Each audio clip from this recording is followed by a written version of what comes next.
perjuangan, kerja keras, pengorbanan, ketawaduan, dan tidak memilih dia tidak memilih siapapun yang akan menumpang di situ, baik itu orang kaya atau orang miskin, orang gila atau orang apa, dia tidak memilih, dia hanya bertugas untuk mengantarkan. Maka tugas kita adalah kita juga tidak pilih-pilih gitu ya, tetap ingin membentuk anak itu karena pusat dari peredaran planet-planet gitu kan. Kemudian kami analogikan sebagai guru gitu. Jadi di kelas itu kita merupakan pusat dari siswa, tapi tidak memungkiri siswa itu memang harus belajar mandiri, tapi kita merupakan pusat, harus menjadi pusat perhatian dari siswa itu. Nah kemudian matahari ini juga bersinar sehingga sampai ke bumi cahayanya dan memberikan energi bagi Saya temukan semenjak saya belajar, semenjak saya mengajar itu ya pastinya kita belajar juga ya. Semenjak saya belajar di sekolah-sekolah Islam, yang ditawarkan itu selalu perkara akhirat gitu ya. Yang ditawarkan itu selalu perkara akhirat tanpa ditunjangi dengan perkara dunia, yang sebenarnya perkara dunia itu menunjang kepada tujuan akhirat.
Sekarang surat jarang yang diterima paket online biasanya.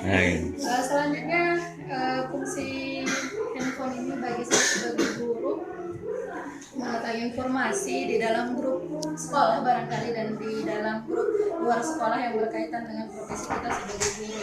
Yang selanjutnya fungsi handphone ini juga sebagai tempat jualan online bagi saya, karena sebagai guru tentunya kita sama-sama tidak muluk-muluk hasil dari atau honor dari gaji dari kita mengajari itu kalau dikalkulasikan sebagai kondisi keduniaan mungkin kurang gitu ya, tapi kalau orangnya tawadu, bersyukur dan juga sekali, insya Allah akan Allah lebihkan seperti itu. Tapi saya fungsikan untuk berjualan online, baik itu kepada sesama guru maupun orang tua siswa, karena kebanyakan Ustadz yang saya temukan semenjak saya belajar, semenjak saya mengajar itu ya pastinya kita belajar juga ya.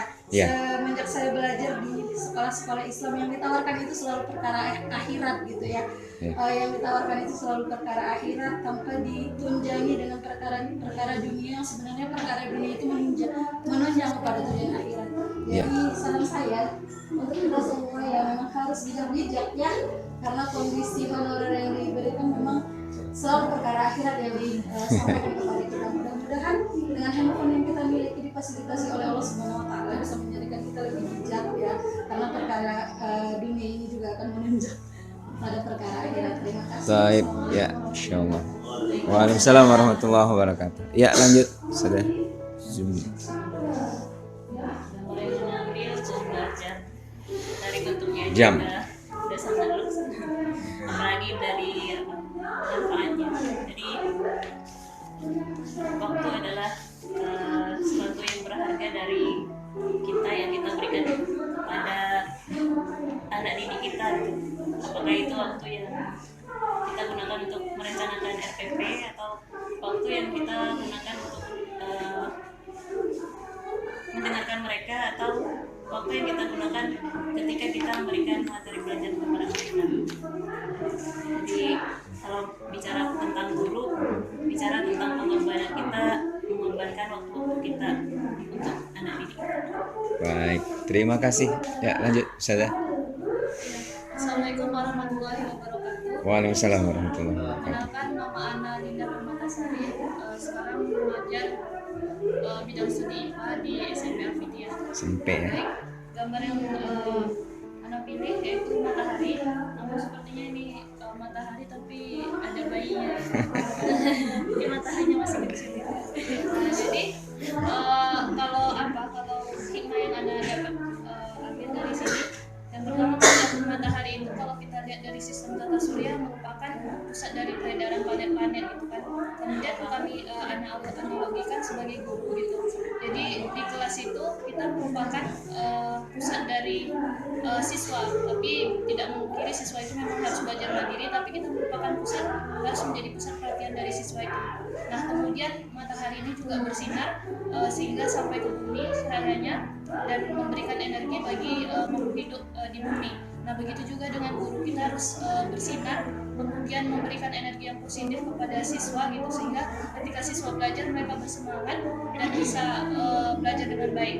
Kemudian juga karena di sini ada gambar bayinya gitu, jadi guru ya tidak memungkiri kita apalagi masih baru-baru gitu kan, perlu menggali ilmu gitu sehingga bisa menjadi besar. Baik, subhanallah. Ya, lanjut. Sudah suci. Waalaikumsalam warahmatullahi Waalaikumsalam warahmatullahi wabarakatuh. wabarakatuh. Nggak tahu kenapa Anda pengen ngambil gambar ini. Ini adalah lambang perjuangan, kerja keras, pengorbanan, ketawaduan, dan tidak memilih. Dia tidak memilih siapapun yang akan menonton situ, baik itu orang kaya atau orang miskin, orang gila atau orang apa, dia tidak memilih. Dia hanya bertugas untuk mengantarkan. Maka tugas kita adalah kita juga tidak pilih-pilih gitu ya, tetap ingin membentuk anak itu, karakter anak itu seperti dia, seperti Rasulullah membina itu kan, dia tidak meminta semuanya seperti Rasul ya, dia membina sesuai dengan karakternya. Kemudian selalu ceria, ramah dengan pelanggannya ya. Dalam kondisi hujan dia rela ya berkorban. Itulah Ustaz, ini perjuangan, karena sesuatu itu kalau kita mau dapatkan harus dengan perjuangan.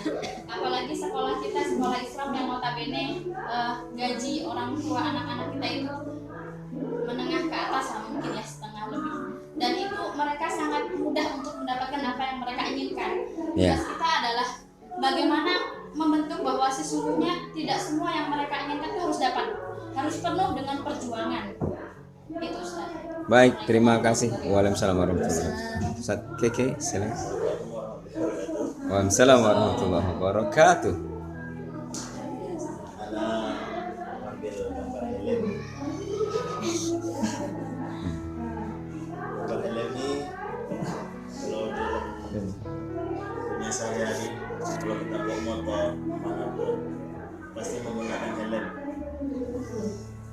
Jadi dari kita dari debu kena datang-datang yang masuk dari ke mata gitu. Dan perannya untuk profesi guru adalah untuk menciptakan kenyamanan, keamanan bagi siswa. Apalagi saya anak guru olahraga, menciptakan kenyamanan untuk siswa. Apabila terjadi suatu insiden, itu secara cepat tanggap untuk melindungi siswa. Baik, terima kasih. Ustaz Aan, silakan. Selanjutnya Anda ambil gambar bintang. Bintang ya. Kenapa ambil bintang? Karena ada beberapa hikmah yang bisa ambil. Pertama, guru itu harus bisa menjadi bintang di hati siswanya ya. Jangan bukannya idola-idola yang lain. Tapi yang pertama tuh idola itu harus terhadap Nabi Muhammad SAW. Kemudian kita gitu ya. Jangan sampai di hati siswa tuh mereka lebih mengidolakan orang-orang lain yang tidak bagus akhlaknya. Nah, jadi bintang di sini dalam profesi guru adalah guru harus menjadi bintang dari bagi diri siswanya, terutama dalam keteladanan. Kemudian guru juga harus menjadi bintang untuk menerangi kegelapan siswa, seperti misalnya ketika siswa terpuruk atau putus asa. Nah, jadi guru harus menjadi motivator dan pelindung bagi siswanya. Kemudian guru juga harus menjadi bintang, yang mana bintang itu juga sebagai petunjuk arah di kala kegelapan. ketika siswa sudah tersesat atau jalurnya sudah tidak sesuai dengan jalur yang lurus, maka guru harus menjadi penunjuk arah kemana jalan siswa itu akan dilaluinya supaya dia kembali ke jalan yang benar. Terakhir, bintang itu dia selalu ada setiap malam kecuali kalau ada awan. Jadi kalau bintang itu dia istiqomah terus bersinar. Seperti itulah guru-guru harus istiqomah di jalan yang baik seterusnya. Baik, terima kasih. Yuk lanjut. Ustaz Qasim. Assalamualaikum warahmatullahi wabarakatuh. Ya, perlihatkan gambarnya. Yang anak ambil gambar ini gambar fondasi. Kenapa anak agak ambil gambar fondasi ini? Karena mungkin suatu impian anak juga belum memiliki tempat tinggal yang utuh yang punya sendiri. Jadi ini sekali memiliki rumah idaman, tentunya yang pertama yang harus dibangun yaitu fondasi. Ketika kita ingin membangun rumah ataupun masjid ataupun bangunan apapun pasti diawali dengan fondasi. Karena kenapa? Kalau misalnya kita langsung membangun atap tanpa ada fondasi, dengan angin sedikit saja ataupun gempa sedikit saja, mungkin dengan satu skala Richter saja mungkin bisa langsung hancur. Tapi kalau fondasinya kuat, maka dengan gempa yang besar pun mungkin tidak mudah roboh. Kemudian yang dikaitkan dengan sekolah yang pertama itu fondasi.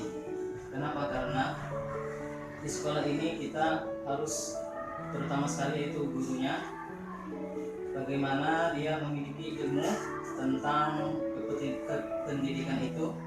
Walaupun misalnya seorang guru itu tidak memiliki jurusan pendidikan, tetapi dia harus terus belajar untuk dapat mengajarkan siswanya. Kemudian setelah ada fondasi itu ada pemandangan pohon-pohon yang indah, maka di situ bagaimana kita bisa menjadikan anak-anak kita itu mencapai tujuannya. Baik, terima kasih Ustaz Firdaus. Assalamualaikum warahmatullahi wabarakatuh. Gambar sepeda. Jadi kalau berbicara tentang hikmahnya banyak sekali hikmah yang bisa kita ambil. Yang pertama mungkin dari segi rodanya, roda kehidupan misalnya, yang mungkin ada pasang surutnya.